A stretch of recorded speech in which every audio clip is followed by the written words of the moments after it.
The parking is a little issue. Nathan, we're having my daughter got engaged, having an engagement party Sunday night. I'll be very happy. I'd love to send you a little invite. Maybe you'll text me your number after the class. Oh, okay. Okay, very nice. Thank you very much. Yes. Okay, we are on. So parking will be a little issue. People go around to find parking, there is a lot, but 5 minutes away, 5 minute walk. There is a parking lot. Okay. We are on 36A. 36A in the art scroll, it's 36A. 36A3. Okay. Mr. Haber, if you're cold, you can put on your coat, because it's a little chilly. Okay.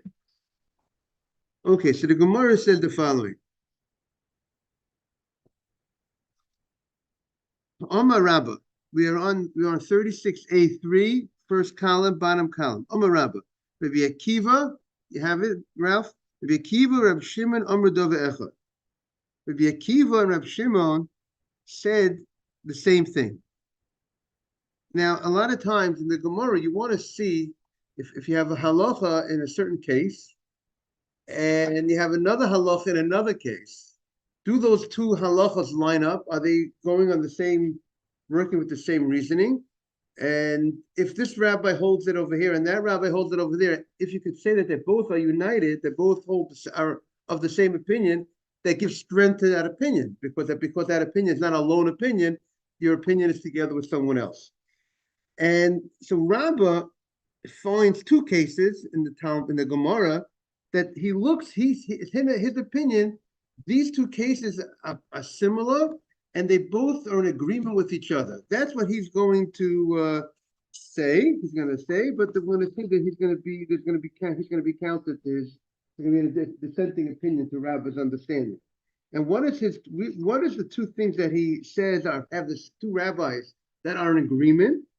He says those two rabbis are Rabbi Akiva and Rabbi Shimon. Now, where did Rabbi Akiva and Rabbi Shimon say the same thing? So now he's going to tell us the two cases, and he's going to show us why they're similar. So what's the case? He said, Rabbi Akiva Hadamara. We just had Rabbi Akiva. What do we have, Rabbi Akiva? Good morning, Jaime. Good to see you. Good morning, Rabbi. Thank you. Good morning. We are on 36A3, bottom, first column, bottom. Rabbi Akiva Hadamara. We had Rabbi Akiva regarding an etrog that is premature, but didn't fully ripen. It wasn't ripened completely yet. You plucked it off the tree early, and we had the question whether such an etrog is kosher or not kosher. Do we say it's considered a pre-Eitz Hadar? Do we look at this as a real fruit when it's premature, or not? So that's the machloket. The Chacham say as long as you have the size of an etrog, you have, the minimum size, let's say it's an egg, that's the minimum size of an etrog according to the halakha. As long as you meet the minimum size, even though it's early, it's premature, it's still considered an etrog. What do you say?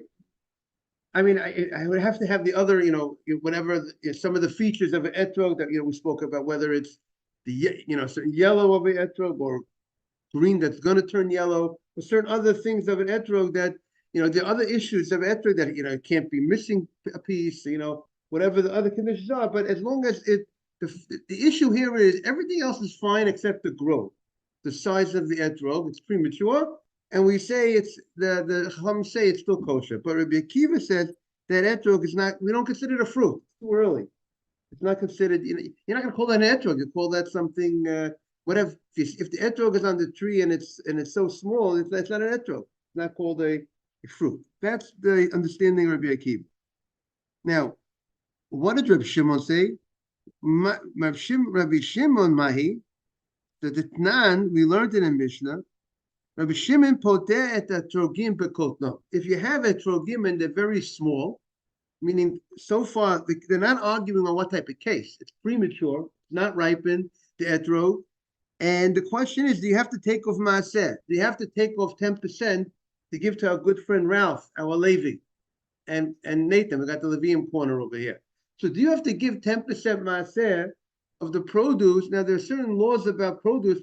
When are you obligated to give the Maaseh? But so here we're saying that if it's so premature, that's the machloket in the Gemara, in the Mishnah, that Reb Shimon says if it's premature, you cut the produce very early. That produce is exempt from Maaseh. The Tanakama, the Chachamim hold whether the fruit, the crop was ripened or not ripened. Once it is fit, edible to be eaten, even though people generally will leave it on the tree that it should grow more. That's not the normal growth, but it's once it's ready to be eaten, that's sufficient for it to be obligated in Maaseh. Rabbi Shimon argues. He says that it's not called a real fruit until it reaches the stage that it's normal to harvest, to take off to cut. But if it's premature, it's not called a fruit that the Torah says you have an obligation to take off Maaseh. So that's the machloket. So it seems that we have a similar case. One case is about an etrog, and one case is about Maaseh. And there are two different cases. Like we always like to say, an apple and an orange. They're two different cases. Well, you say a bar pre-8 on an apple, you say a bar pre-8 on an orange. So there's enough similarities that they're the same, that they work with the same idea. So the Gemara is suggesting, the Rabbah is suggesting that these two cases are also the same. They're very similar. The question is, do you look at something as a fruit in order to be obligated in Maaseh? Do you look at it as a fruit regarding etrog?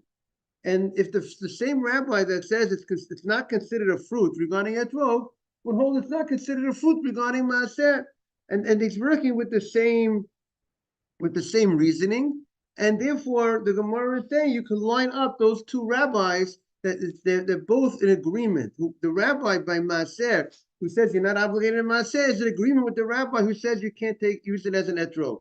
The rabbi who says you can't use an etrog would agree with the rabbi who says you can't use it for Maaseh. That's what the Gemara is suggesting at the moment. Is it clear? Everything clear? So the Gemara shoots back. Amalei Abaye. Abaye shoots back. Dilmalohi.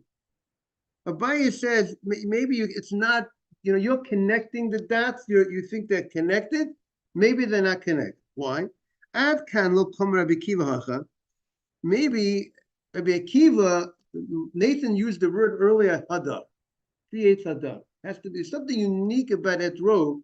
That the mitzvah of etrog states about it has to be hadar, beautiful, right? That's the only mitzvah in the Torah that the Torah specifically emphasizes the beauty. There is a general concept called Zeh Keli Vanveyu. This is how God I will, show, beautify. And there's a mitzvah of hidur, of beautifying mitzvot. That's a general concept that we have. And even the idea of beautifying a mitzvah, it's a matter of dispute. Is that a biblical mitzvah to go ahead and beautify a mitzvah? Or that it's a rabbinic mitzvah of beautifying a mitzvah? When you go ahead and you buy a nice talit, a nice talit, a nice mezuzah, is that a biblical, there's a mitzvah to make a mezuzah, to write a mezuzah. Is there a biblical mitzvah that you should make in a mezuzah beautiful? So that's a matter of dispute. But there's a special mitzvah regarding etrog, which is unique, that it has to be beautiful. If the etrog if it's missing in certain beautification and beauty, you cannot fulfill the mitzvah of etrog. Etrog is dried out, right? You can't fill the mitzvah of etrog if it's dried out. It's lacking of beauty, right? You can have a dried out talit, so to speak, if that's the type of word, but talit is old, yellow, very old. The talit is kosher. It can be a 100-year-old talit, kosher. As long as as long as the strings and other things are intact. What? Okay, could be antique. But we don't have that, the fact it's stained. There's so many coffee stains on that talit. It's still kosher. But when it comes to etrog, there's a special mitzvah of hadar. And so maybe, so the Gemara says, maybe Rabbi Akiva, who is strict regarding etrog, and he says that, you know what, you cannot use this etrog that is unripened, that is prematurely cut from the tree, maybe because there's a special law of hadar. The bein and hadar veleket, and it's missing in hadar, missing in the beauty of al hatam. But maybe when it comes to maaser, maybe Rabbi Akiva would agree kirabanan srile. Maybe he would hold maaser doesn't have that concept of hadar, and even if the food was taken off before prematurely, maybe you still could fulfill. Maybe you still have an obligation of maaser. Like the Chacham say, once it's edible to be eaten, you have an obligation of maaser, even though it might not be a beautiful, the crop is not beautiful because it's premature. An unripened crop fruit is not beautiful. But you don't need beauty when it comes to maaser. Inami, the Gemara shoots the other way, or you could say the opposite. Ad kan lo kam Rab Shimon hatam. Rab Shimon, when he talks about maaser, that he says that you cannot fulfill your mitzvah of maaser. Good morning, Maury. Did the coffee come or not yet? Good morning. I'm wondering if the coffee. You know, I said, okay, just in case anybody needs a coffee over here. Rab Shimon only says it over there. Ella, Rab Shimon is very strict when it comes to maaser. He says if it's unripened, you're not obligated. I mean, strict. I don't know, maybe it's not called strict. Maybe it's called lenient. He says you're not obligated in maaser. There's no mitzvah of maaser when it's premature. Why? Tiksiv aser to aser, eight kol tfuat zarecha. It says you should take off maaser. For it doesn't say it's kol tfuatcha. Doesn't say the word all of your tfuah. It says the word tfuat zarecha. That means that the obligation of maaser is kederach shebnei adam motziin lizriyah. The type of crop that has the ability to replant, that you could replant this crop, and that crop could go ahead and produce more crop, which means the only type of crop that has the ability to replant that crop and to reproduce more crop is only crop that was ripened. If the crop was premature, it won't have the ability, doesn't have the strength to go ahead and plant it and new things come out from it. So that's why the Gemara said maybe the fact that he uses this language of the pasuk of Tvuat Zaracha is that it has to be something that could produce other produce. Of Al-Hacha, but over here, perhaps when it comes to the mitzvah of etrog, maybe he'll hold Rabbanan Sriulei. Maybe he'd hold that you could use an etrog that is premature. Maybe there's some special teaching when it comes to the law of maaser that indicates that the fruit has to be ripened, that the crop has to be ripened, because it has to be a type of crop that you could go ahead and replant. But when it comes to the mitzvah of etrog, maybe you would hold, even if it's premature, you could use such an etrog. So the Gemara, now we're turning the page, and the Gemara says this the tu lo midi, and the Gemara says that you can't compare the two. So the Gemara agrees with this this opinion of Abaye, that Abaye says that they're not comparable. So even though Rabbah wanted to say that the case of etrog, a premature etrog, and a case of premature maaser, crops that were cut prematurely, regarding the laws of maaser and the laws of etrog, he wanted to equate the two. The Gemara concludes you cannot equate the two. There are different things that are going on in both cases. There are different possibilities that to show a distinction in each of those cases. So therefore, you can't compare them. So therefore, we can't use this method to line up to say that two opinions of holding the same way. Okay, now we're in another point in the Gemara. Godlo bitfus. We had the Gemara that says if you made an etrog, if you put a mold around an etrog, and that mold formed the etrog, that the etrog is something different. It's a different type of item. It grew to become a different type of item. That etrog, it's not the normal shape of an etrog. If you look at it, you say, that's not an etrog. You know, what is that? That's a different type of, even though it came from the etrog plant, it was the etrog tree, but the way it grew, it's like it's a new creation, so to speak. Have these 5 fingers where they probably tied things to make it grow. 5-fingered etrogim. But does it look like an etrog, or how does it look? Color and texture. But it's totally, it doesn't look at all like an etrog, 5-fingered etrog. So the way it sounds like from the Gemara, that if it doesn't look like the etrog, that will not be, it looks like a total different thing, it will not be kosher for etrog. So that's what the Breita said before. So we're gonna have, maybe we'll have some pictures. Let's see if we have some pictures. Yeah. Okay. So the Gemara said the following. Amar Rava. So Rava comments on this law that the Breita says that if you molded an etrog while it was growing, you put certain mold around it, and now you mold it into a different type of phenomenon, shape. It looks different. I'm going to, maybe there's a book here that has the pictures of the etrog.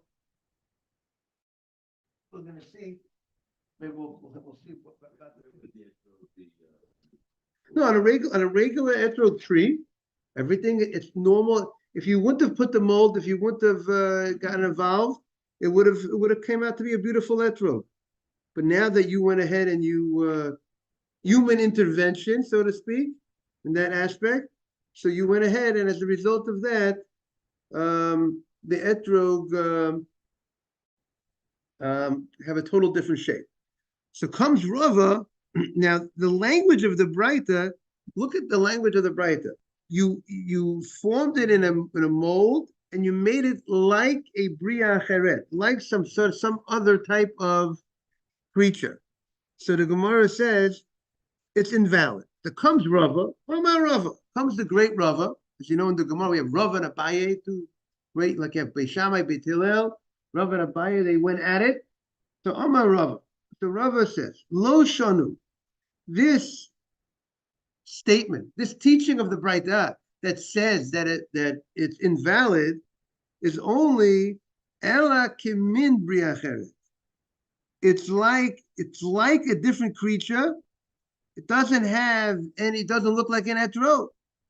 Aval kibriyoto, but if you made it in a way that it still looks like an etrog, even though you molded it, and there's some, it's not exactly the look of an etrog, but it still looks like an etrog. It's not exactly the common way an etrog looks, but it's still, you could see that it's an etrog.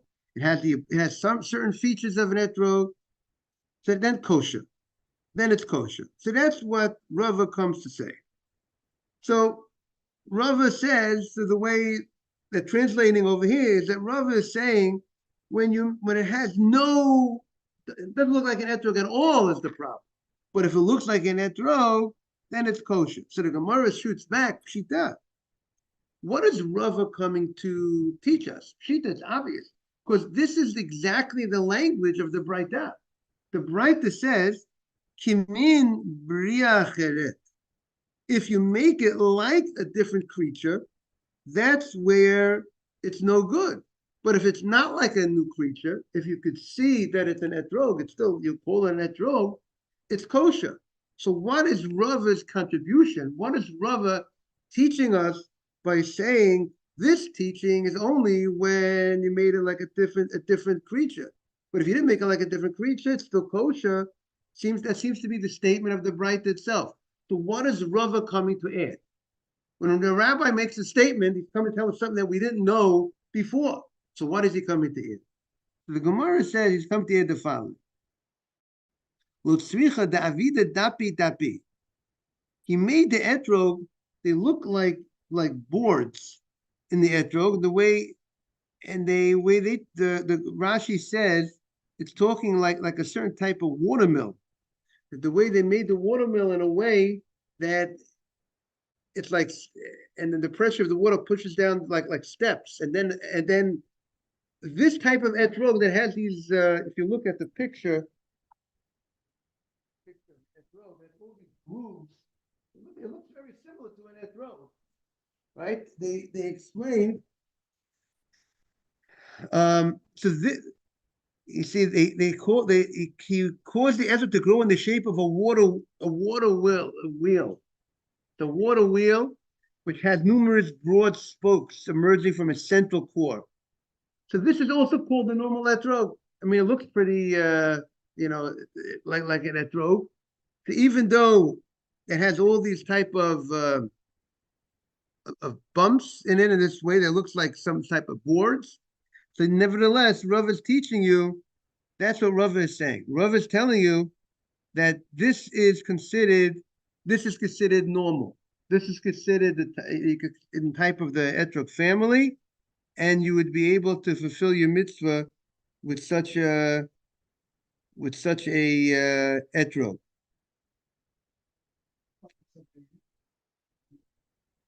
Now, maybe he thought it's beautiful to have such an etrog like that.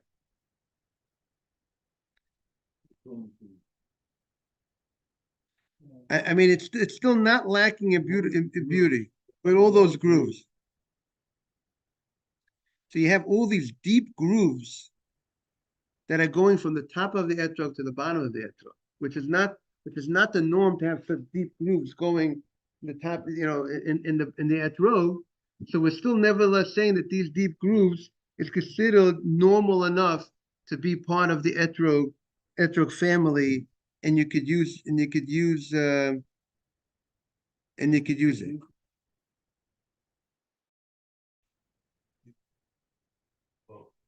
Say that it's an etrog. Right. You see, the way the commentators over here says the Kabbalah Tamarim in explaining Rashi, he says there are certain etrogim that actually grow naturally, like these type of grooves. So like we looked at the picture, it doesn't look so different than the common etrog. Maybe it's a little, it's very deep, the grooves. But since there are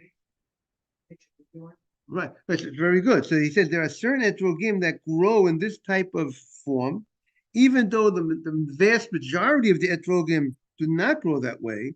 And this etrog was only made through this mold. You place the mold in this way that created that such deep grooves in this etrog. So that's the chidush, that's also considered still like an etrog. And therefore, since it's still considered like an etrog, you can fulfill your mitzvah of etrog. Okay, now comes the Gemara. Itma, we learned in the Braita. We learned that we have another statement of learning. Etrog shenekvu akvarim.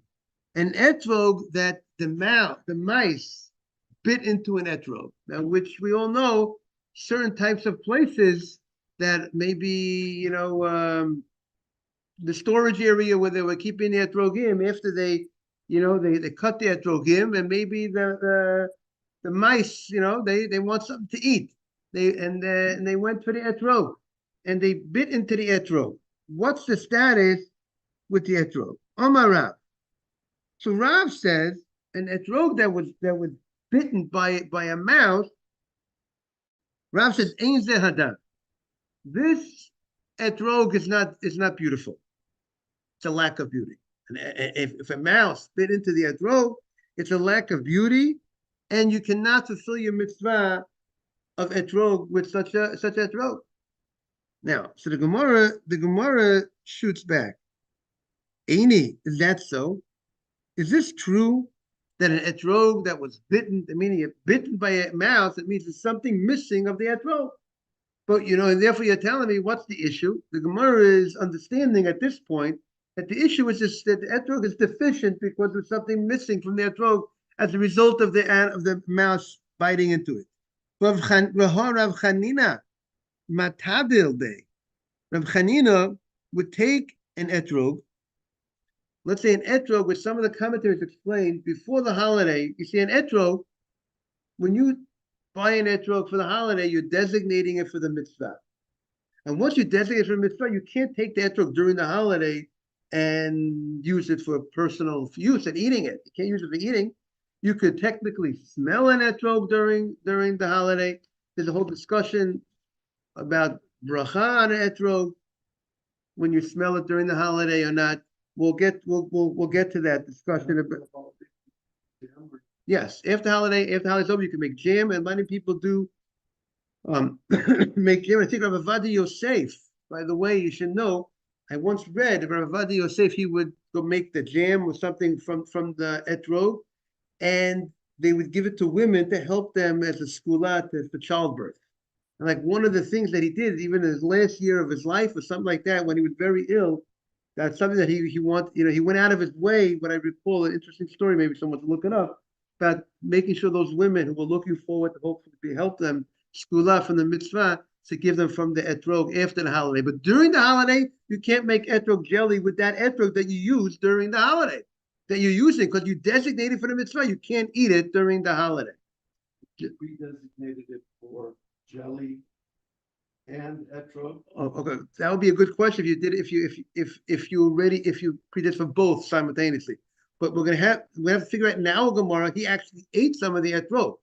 And also, by the way, you should know you're not allowed to smell the hadassim during the holiday of Sukkot.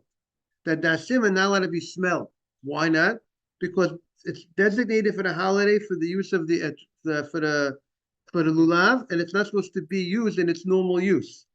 So an etrog, which normal use is to eat, so then on the holiday you don't eat an etrog. Hadassim, the normal use is to smell. You don't, from the holiday, you're designating not for its use of smell, using for the mitzvah of etrog, of lulav etrog, hadassim and aravot. But the question is, how was he able to cut a piece of the etrog on the holiday and eat some of it? So first of all, you could explain that he did not designate it before the holiday, Nathan. He did not designate it as an etrog yet. He maybe on the holiday itself, or before the holiday, he went ahead and he cut a piece off, and then he designated the rest of the etrog subsequently after he already took a piece off for personal use. Then he designated for what? For an etrog. Oh, so good. The Gemara is going to address that point right now in a minute. But he went ahead and he used an etrog, and you know what? So he would double dipped into this etrog. He actually dipped the etrog into a sauce. They used to like to eat things with a lot of, they always dipped stuff. So he took a piece of the etrog and he dipped it into sauce and he ate it. And then the rest of the etrog he used if he filled the mitzvah of etrog with the rest of the etrog. So let's say he had 95% of an etrog, 5% of the etrog, or 10% was used for his personal eating, and then the other 90% he used for the mitzvah etrog. So the Gemara's question is, but you told me there's a problem with the mouse. Rav says if a mouse took a piece out of it, you told me it's not kosher.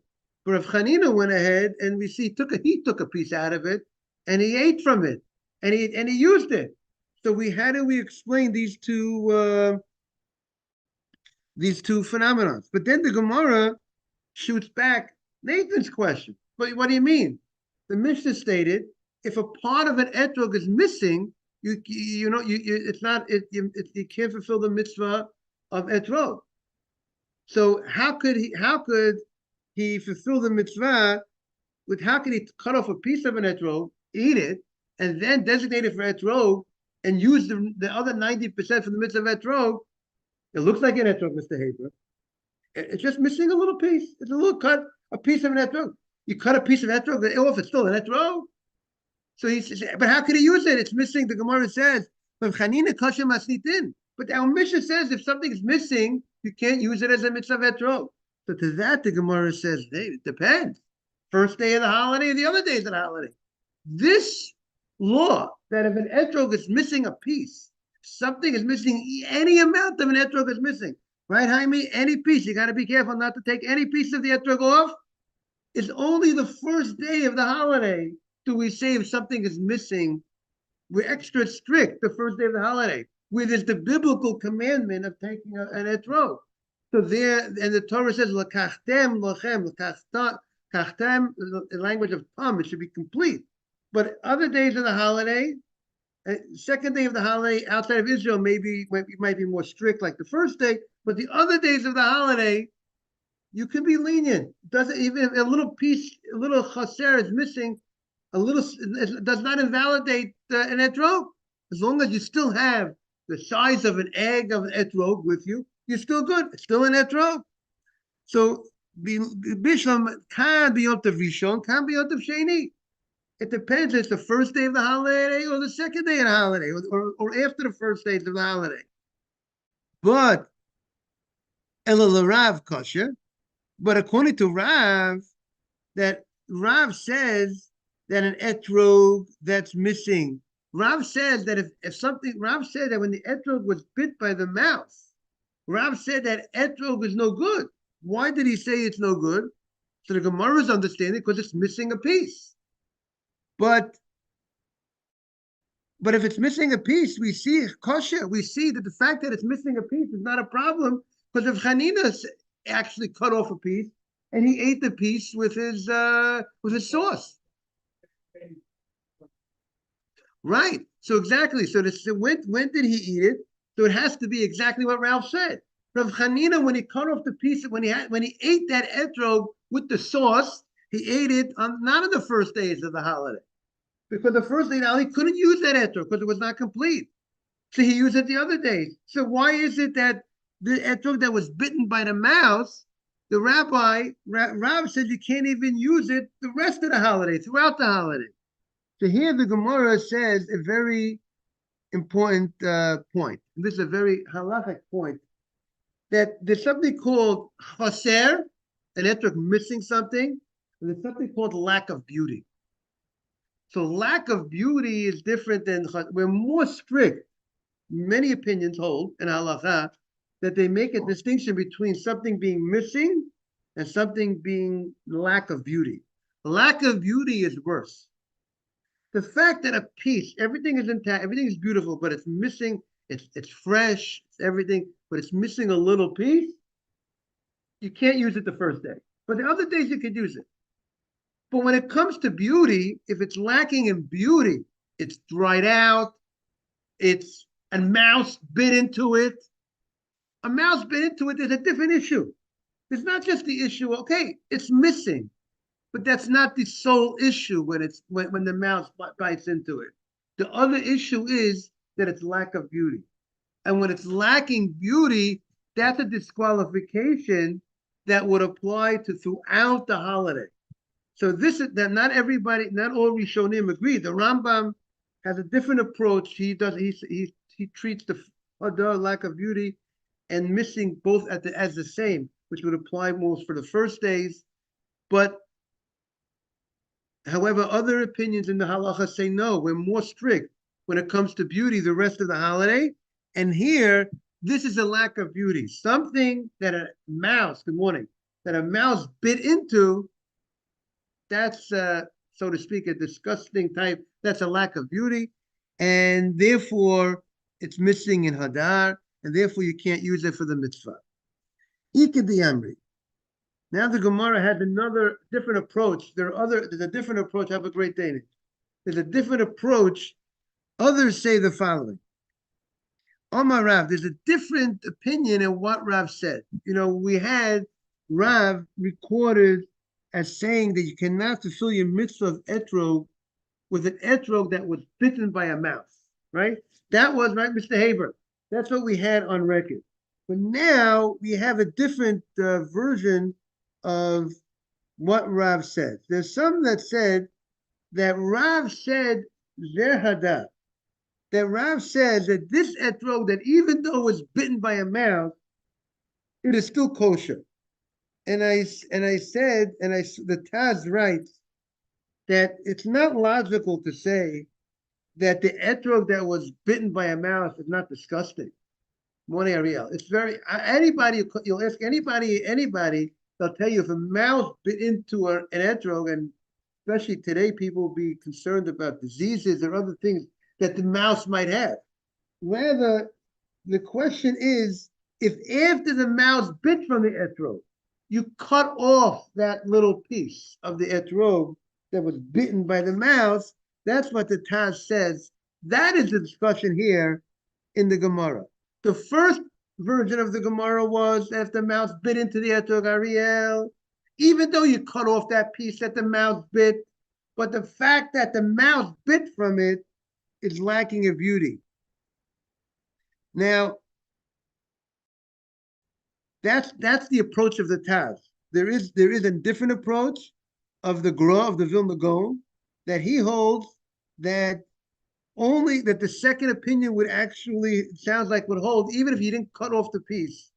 You know, the fact that the mouse bit from it, and the fact that it still looks like a very nice etrog, that you have a beautiful etrog, but there's a little bite in it.